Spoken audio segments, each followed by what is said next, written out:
ค่ะสวัสดีค่ะอยู่กับช่องแม่วลีแฟมิลี่นะคะแม่FCค่ะ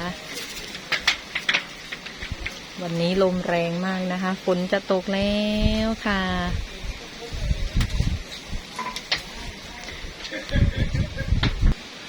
ตอนแรกตั้งใจว่าจะพาแม่FCตอนแรกตั้งใจว่าจะพา FC นะคะไปให้อาหารปลาเนาะช่วงเย็นนะคะเพราะว่าช่วงกลางวันที่ผ่านมาแดดร้อนมากเลยพอ4 โมงเย็นปุ๊บนะลมมาทันทีเลยค่ะแม่ยกเลิกอีกแล้วเนาะนะคะว่าจะไปให้อาหารปลาเองวันนี้นะคะทำอะไรไม่ถูกสักอย่างเลยเนาะตั้งแต่เช้าก็บอกว่าจะไหว้หัวหมูก็โดนวันพระนะคะตอนเย็นตั้งใจว่าจะไปให้อาหารปลานะคะฝนก็ดันนะคะมืดลมมาเลยนะจากโชคดีนะคะที่คุณแม่วลีก็มีร่มอยู่นะคะแม่FCค่ะมาแล้วค่ะลุงเม็ดมาแล้วนะ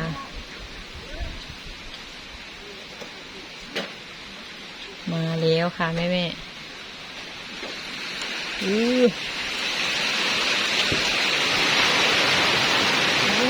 ตกใจสนใจ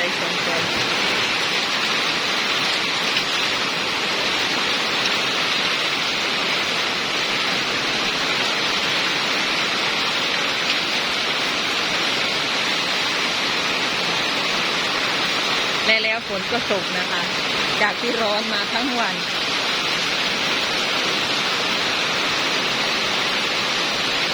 โอ้หน้าบ้านรั่วนะแม่สิค่ะ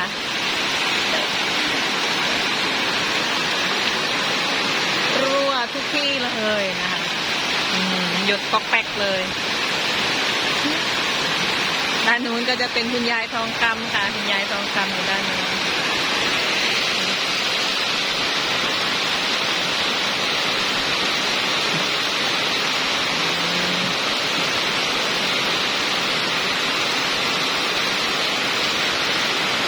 ไม่มีที่หลบเลยนะแม่เนาะ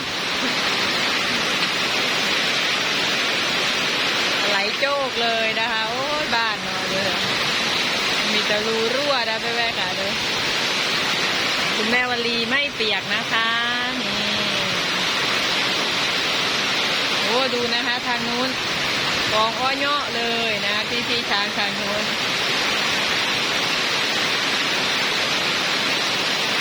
มาจัดหนักเลยนะคะนี่คุณแม่วลีทำไง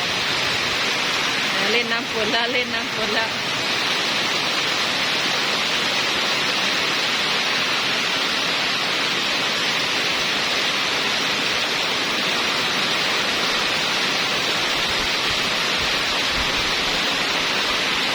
ตกหนักเลยนะแม่FCขายเลยพุ่งน้ำไหลลงไปตรงนั้นตัวไหลเป็นคลองเลยนะคะนี่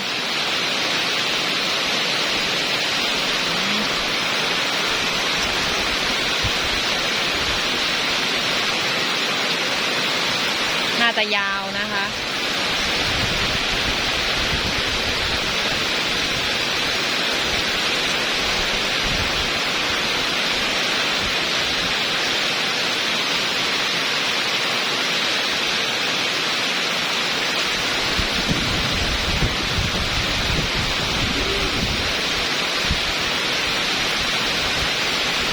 เขาทำอะไรนะจะกินน้ำฝนบอก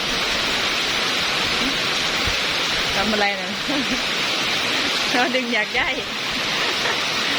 โอ้เนี่ยนะแม่วันดีดึงอยากย่ายออกทำอะไรเช็คความแข็งแรงก่อนนะ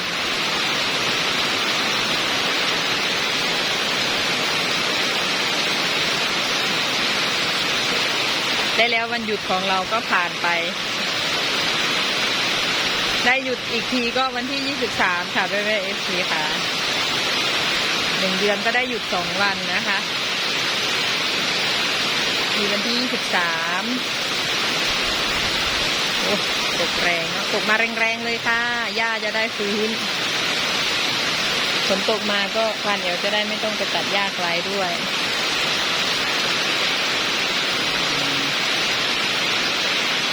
รอบนี้น่าจะตกหนักสุดแล้วนะคะ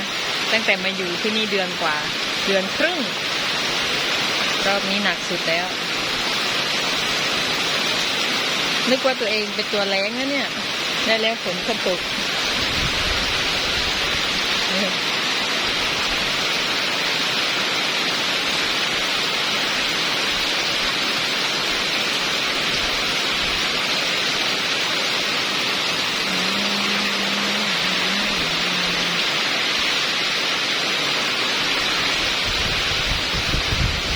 โอ้ลมแรงมากเลยนะแม่ๆค่ะดูลมนะคะฝนทิ้งช่วงไปนานเนาะพอตกก็ลมแรงค่ะ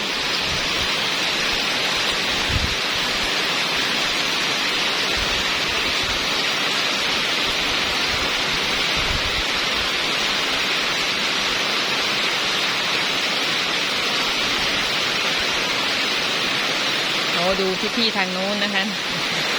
อบอุ่นเลยทีเดียวกี่เชือกนั่นมียายทาทามีคุณยายทาทาแล้วก็มีกระบาแก้วยิ่งรักสองล่าใครอีกตัวหนึ่งชมพู่อีกตัวหนึ่งคือใครน้องอ้อมหรือเปล่านะคะทางนู้นสาวๆทางนู้นนะคะนี่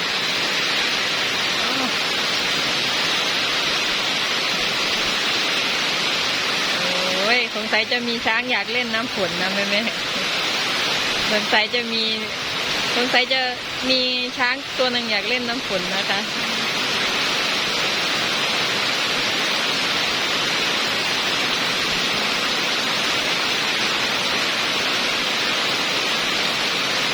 ต้นนี้ก็จะเป็นต้นมะกอกนะคะแม่ค่ะมะกอกที่เอาไว้ตำส้มตำนะคะนี่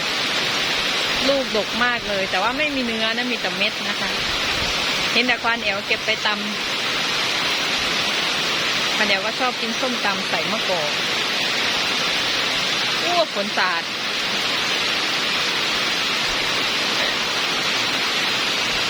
คุณแม่วลีนะแม่วลีเปลี่ยนที่ยืนเลย